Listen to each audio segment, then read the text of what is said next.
Our final inductee in the athletes category is Tony Sanneh of St. Paul. Sanneh is considered to be Minnesota's most successful high school boys soccer player. The crafty playmaker and gifted scorer played a major part in powering the St. Paul Academy and Summit School boys soccer program to national recognition in the late 1980s. In that span, the Spartans compiled a 63-game unbeaten string behind head coach Buzz Lagos, a 2015 Hall of Fame inductee. From the 1986 state tournament through 1989, the Spartans won 2 championships during the single-class era and finished runner-up once.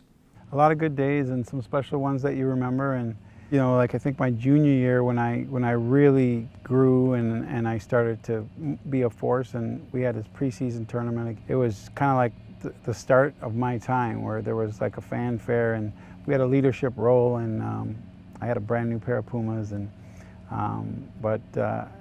yeah, there's a lot of memories here, and that one was special. Longtime Bloomington Jefferson boys coach Danny Storleen competed against Sanneh when he played for Park Cottage Grove. They became friends through youth soccer and remain buddies today.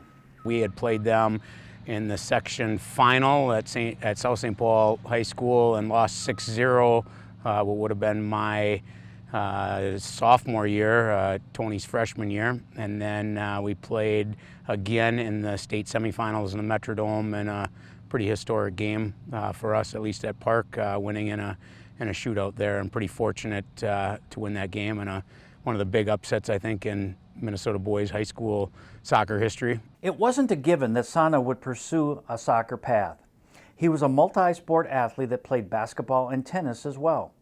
His athleticism and versatility, combined with great communication skills and sportsmanship, drew the attention of college scouts in all 3 activities. Sports came easy because I worked at it. So I spent a lot of time from a very young age because that's what made me smile. And whether it was convincing my brother to go out and play a half an hour of soccer, so then we'd play a board game for half an hour. So I don't know if anything comes easy. What I will say is the love for it came easy, and then I worked hard to perfect it. Sanneh remembers a game in particular when he knew he would continue his athletic career as a soccer player. One Stillwater game where it started, I kind of remember going home after the game, and you mentally play back what you did and what you're going to do and how you can get better. And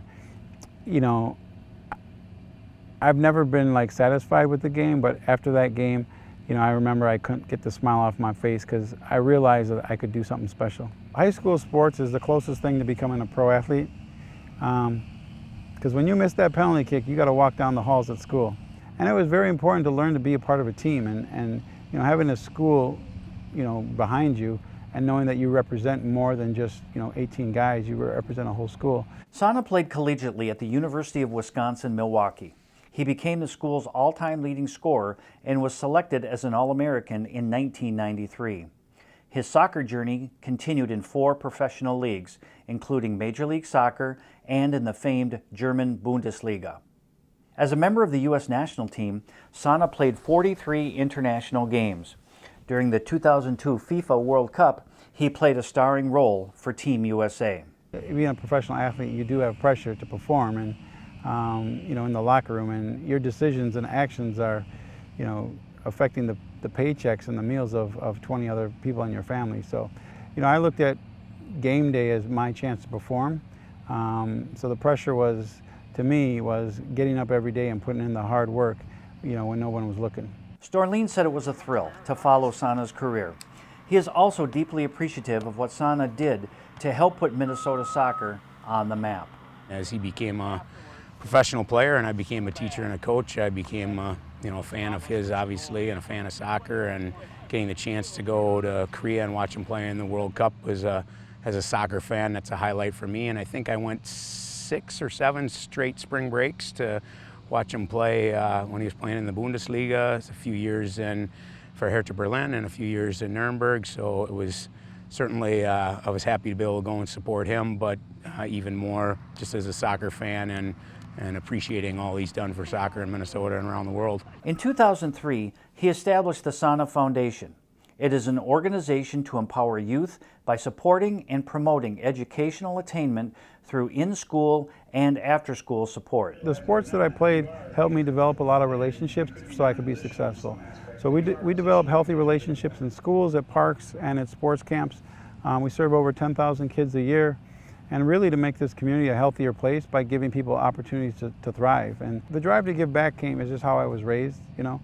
I remember even my high school basketball coaches in 8th, 7th, and 8th grade would drive from Woodbury to pick me up to go across town just so I could play, or somebody else would buy me shoes because they knew that we couldn't afford it. My mom was a social worker for 42 years, so that might have had some effect on me as well. Sanneh says he is humbled to be included in the league's Hall of Fame.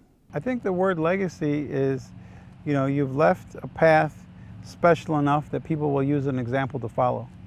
Whenever you get noticed for something you've done a year ago or 30 years ago, it's special.